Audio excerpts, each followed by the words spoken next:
Every parent is going to have to answer the question that they never wanted to answer. That could be, why doesn't dad live with us? Why doesn't mom live with us? Does my dad love me? Does my mom love me? These are questions that cause for parents to freeze. I have been there. And it can be unexpected. It can come at the most seemingly random time. But the truth is, children are observing, they're feeling, they're absorbing, they know. They know. And so today's video is to really help you navigate through those conversations. It's not a script to tell you what to do, but how to give them the truth while protecting the boundary for yourself, for them, and sometimes the other co parent. This is not about being perfect in your response, but this is about using wisdom and creating safety for this conversation. Children aren't always asking for information when they ask certain questions. They're looking for reassurance. They're looking for the affection, the emotional connection. And when there may be a absence or instability from another co-parent, it leaves them with questions that they want answered, just like we have questions that we want answered. And navigating challenging co-parenting relationships that create inconsistency for our children have to be handled with delicacy. I have been there and I have navigated those spaces.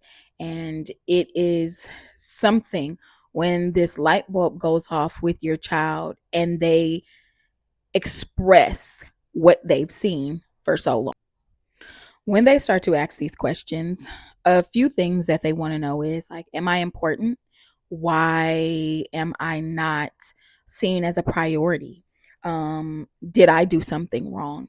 And we have to learn as parents how to navigate those waters very carefully, because what we don't want to do is feed into rejection, abandonment, any of those things that try to come. Because what I understand how the enemy works is in scripture. John 10:10 says, the thief cometh not but to steal, to kill, and to destroy.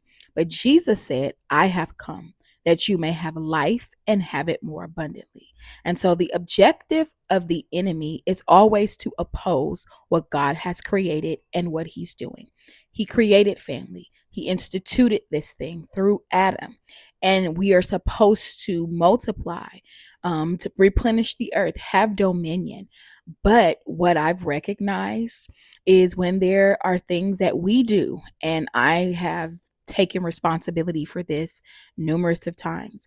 And if you haven't, I would suggest that you do as well. When we go out of the covenant that God has created, it can create muddy waters. It can happen with a divorced parent that you have challenging co-parenting relationships, or you may have just been in a relationship and it has dissolved. I was part of the latter. And because of that, there have been so many consequences to my actions that I've had to reconcile with, walk through, and then teach my son how to journey through as well. Children are naturally inquisitive. So when they see something in their environment that is different from another person's environment, they're going to ask the questions. So this is to help us as parents not be defensive, not freeze, or not be offended by the question. So instead of telling your child, why are you asking me this question? Lean into exploration. What made you think about this? What made you ask this question?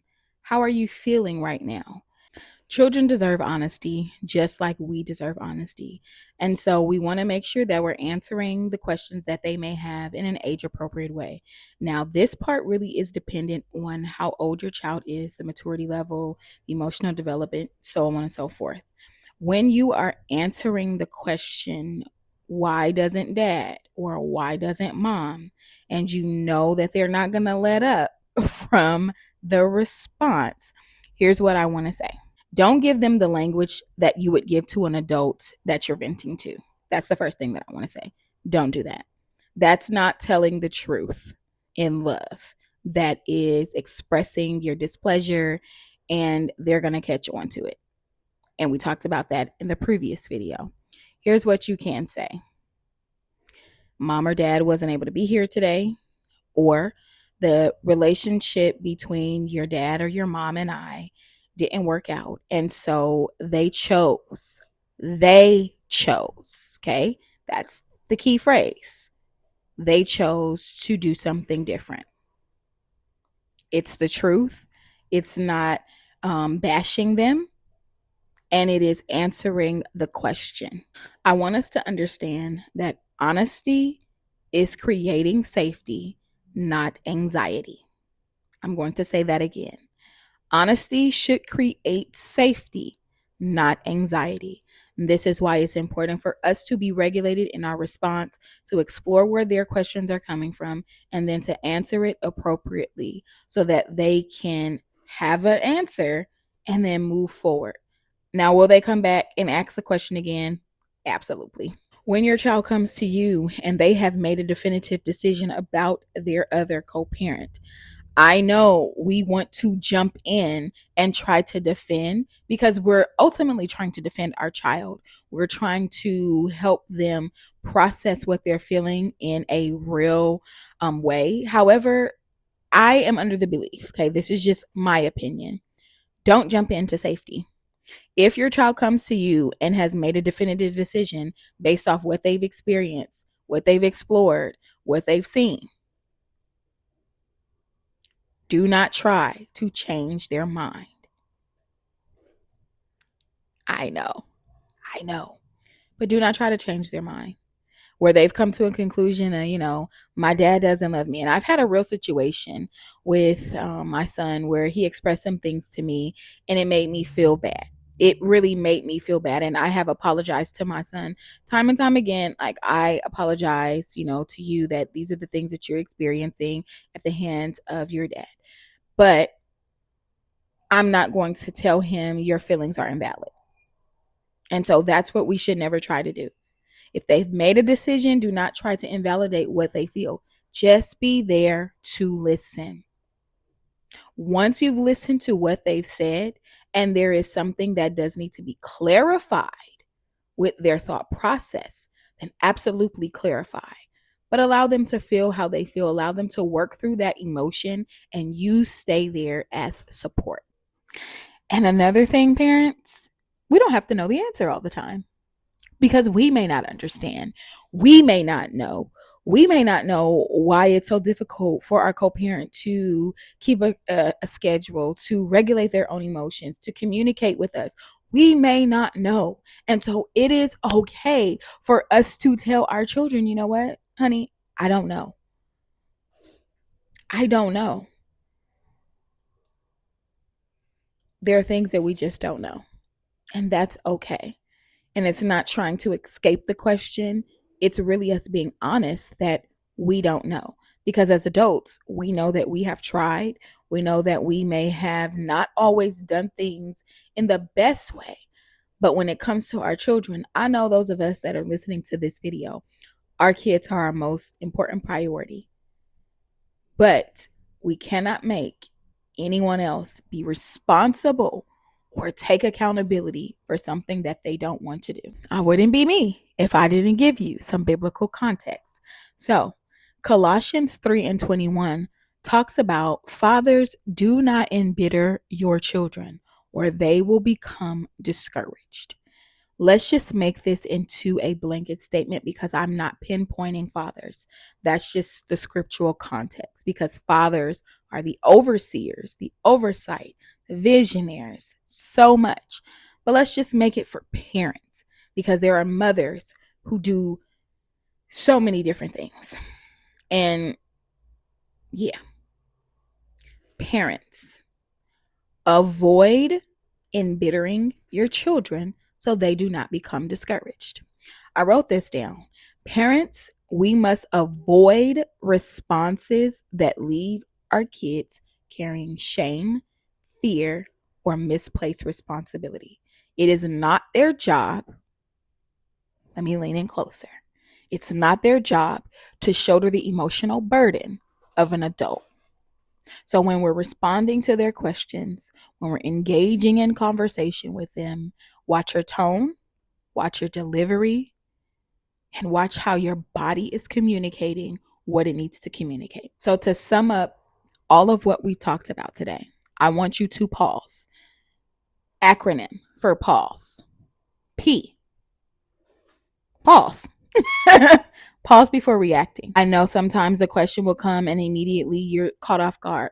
Just take a pause before you say anything. Then A is assess what your child is really asking you. Don't hear it through your own lens. Hear it through theirs. Ask them, could you clarify what you're saying to me? This will help you learn to regulate yourself literally in real time. Then the U, make sure that you're using appropriate language. Tell the truth, be age appropriate. S, speak with compassion. I have been guilty of not doing that all the time. And since I have been on my own journey of healing and just understanding that I had a part to play in certain things, I understand that leading with compassion is necessary because I want my children to lead any type of conversation with compassion. And then E, end with safety. Make sure that the close of the conversation is safe. Again, we don't want to increase their anxiety. We want to make sure that their security in being able to come to us as parents is there. Parents, I want us to understand that we are not going to be perfect. We will not answer every question perfectly. And honestly, our children are not looking for that. They're looking for the safety and the security to bring their hardest questions, their rawest emotions to us, and that we are going to give them a safe place to land. This is not about having the right answer all the time because sometimes, again, we simply just will not know, and that's okay. But when you are safe, when you are regulated, when you are being intentional with everything that you do, they're going to absorb that, they're going to respond to that, and ultimately, they're going to embody that. So let me know in the comments, what is one hard question that you've had to answer as a parent? If this conversation was helpful, make sure you subscribe to the channel, turn on those notifications, because tomorrow we're going to go deeper into, are we protecting our children or are we protecting dysfunction? Because the two are not the same, and I'm going to teach you how to spot the difference.